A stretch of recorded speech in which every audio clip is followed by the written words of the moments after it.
నమామి గంగే అని కేంద్ర ప్రభుత్వం 2000 కిలోమీటర్ల గంగానది పరిధిలో నమామి గంగే అనే ప్రాజెక్ట్ స్టార్ట్ చేసింది. కానీ నమామి గంగే 2000 కిలోమీటర్లు, దానికి మొత్తం ప్రతిపాదించిన ఖర్చు 42,500 కోట్లు.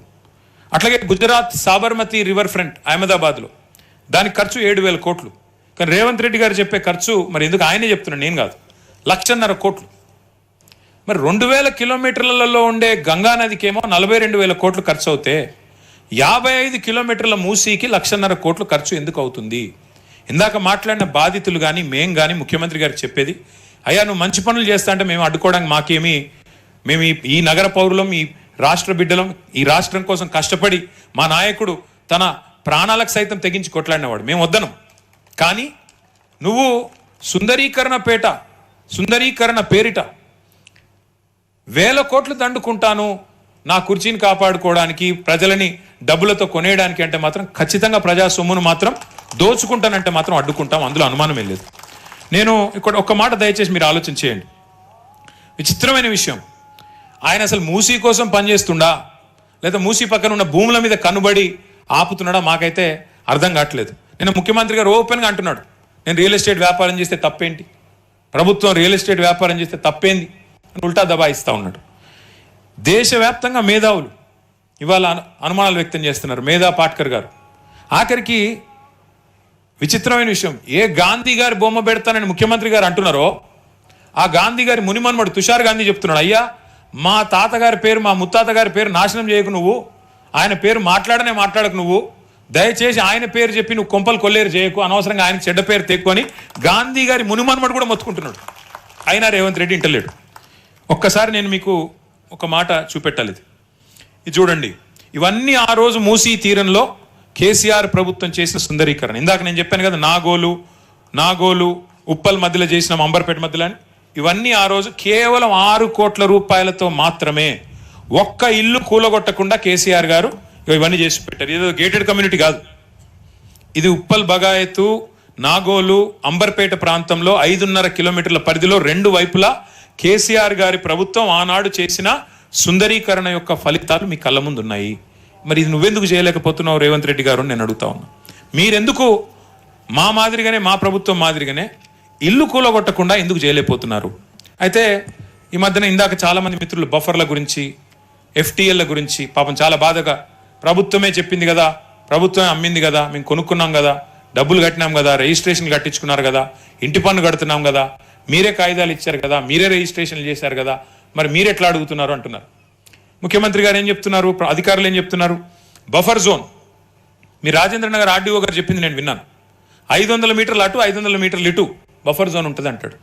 అంటే బఫర్ జోన్లు కేవలం పేదవాళ్ళకి, మధ్యతరగతి ప్రజలకు మాత్రమే ఉంటాయా, పెద్దవాళ్ళకు ఉండవా? నేను ఒకటి అడుగుతా ఉన్నా ముఖ్యమంత్రి గారిని, అసలు నీ సొంత ఇల్లు, రేవంత్ రెడ్డి గారి సొంత ఇల్లు, వాళ్ళది వీళ్ళది కూడా కాదు, కొడంగల్లో రేవంత్ రెడ్డి సొంత ఇల్లు కోస్గి అనే గ్రామంలో ఉంది, కోస్గి అనే మండల కేంద్రంలో ఉంది, మున్సిపాలిటీలో. ఆయన ఇల్లు ఉన్నది రెడ్డికుంట అనే ప్లేస్లో ఉంది. అంటే ఆయన ఇల్లు కూడా ఒక మొత్తం చెరువు మధ్యలో FTLలోనే ఉంది. ఇది వాస్తవం నేను చెప్పేది. ఇప్పుడు నేను 10 సార్లు చెప్పాను. నేను చెప్పింది తప్పైతే రేవంత్ రెడ్డి గారు మీరు రేపు కాగితాలు బయట పెట్టండి. రేవంత్ రెడ్డి పేరు ఉన్న ఇల్లు కొడంగల్లో చెరువులో ఉన్నమాట వాస్తవమా కాదా, FTLలో ఉన్నమాట వాస్తవమా కాదా చెప్పాలని చెప్పి నేను ప్రభుత్వాన్ని డిమాండ్ చేస్తా ఉన్నా. ఆ జిల్లా కలెక్టర్ గారు, నారాయణపేట జిల్లా అనుకుంటా, జిల్లా కలెక్టర్ గారు నేను డిమాండ్ చేస్తా ఉన్నా, మేము చెప్పేది వాస్తవమా కాదా బయట చెప్పండి. రెండవది, మీ సొంత సోదరుడు, రేవంత్ రెడ్డి గారి సొంత సోదరుడు యనుమల తిరుపతి రెడ్డి, ఆయన ఇల్లు ఈరోజు దుర్గం చెరువు FTLలో ఉంది. ఏమన్నా ఎందుకే ఆయనది కూలగొడతలేరంటే హైకోర్టు ఆర్డర్ ఉందంటారు. మరి అమీన్పూర్ చెరువు కిందనేమో హైకోర్టు ఆర్డర్లు ఉంటే వాళ్ళనేమో మెడలు బట్టి నూకేస్తారు, అనుముల తిరుపతి రెడ్డి కాడికి పోయే వరకు మాత్రం కోర్టు ఆర్డర్లు అడ్డం వస్తున్నాయా? అంతెందుకండి నేను అడుగుతా, అంత దూరం ఎందుకు? ఇక్కడ మనం హిమాయత్ సాగర్లో ఉన్నాం, కావాలంటే కెమెరాలతో మా దగ్గర రండి. ఇప్పుడు ఈ పక్కనే ఉన్నాయి పొంగులేటి శ్రీనివాసరెడ్డి ఇల్లు, చెరువు ఎక్కడుంది, ఆయన ఇల్లు ఎక్కడ చూసొద్దామా? నేను చెప్పేది తప్ప హిమాయత్ సాగర్ వాళ్ళు చెప్పాలి. వెనక చెరువును పూడ్చి మరీ కట్టిండు ఆయన. మరి హైడ్రా కనబడతలేదా? అంతేందుకు ఇప్పుడు హిమాయత్ సాగర్ గిన్నె ఉంది కదా, అందులో నట్ట నడుమన పట్నం మహేందర్ రెడ్డిది గెస్ట్ హౌస్ ఉన్నది, చూద్దామా పోయి? నేను చెప్పేది కరెక్టేనా హిమాయత్ సాగర్ వాళ్ళు? ఇవేవి కనబడతలేవు. ఇంకా విచిత్రం ఏంటంటే అసలు పాత 20 ఏళ్ళ కింద కట్టిన అపార్ట్మెంట్లు గులగొడతాడట, కానీ కడుతున్న అపార్ట్మెంట్లు ముట్టడట. ఇప్పుడు మూసీలో కడుతున్న అపార్ట్మెంట్లు ముట్టడట, 20 ఏళ్ళ కింద కడుతున్నాయి మాత్రం గులగొడతాడట. ఈ ఏమనాలి నేను, నాకు అర్థం కాక అడుగుతా. అగో వివేక్ ఇంకో మంత్రి వివేక్ వెంకటస్వామి గారి ఇల్లు కూడా ఇల్లనే ఉంది చెర్ల. కేవీపీ రామచంద్రరావు ఇల్లు గిల్లనే ఉంది. అన్ని చెర్లనే ఉన్నాయి. వీళ్ళెవ్వరు కూడా పేదవాళ్ళు కాదు, మధ్యతరగతి ప్రజలు కాదు, అందరూ ప్రముఖ రాజకీయ నాయకులు, కాంగ్రెస్ నాయకులు. కానీ వాళ్ళ ఇల్లు మాత్రం ఏ అధికారి ముట్టడు, వాళ్ళకి ఏ బఫర్ జోన్ ఉండదు, ఏ FTL వర్తించదు, ఏ సహజ న్యాయ సూత్రాలు వీళ్లకు మాత్రం వర్తించవు. అవి రమ్య గారి ఇల్లు పోతుంది, లేకపోతే మా నారాయణ స్వామికి ఉన్న హనుమాన్ నగర్ ఎత్తవతల వారిస్తా అంటాడు, హిమాయత్ సాగర్లో మీరు కట్టుకున్న ఇళ్ళని బేకారంటాడు.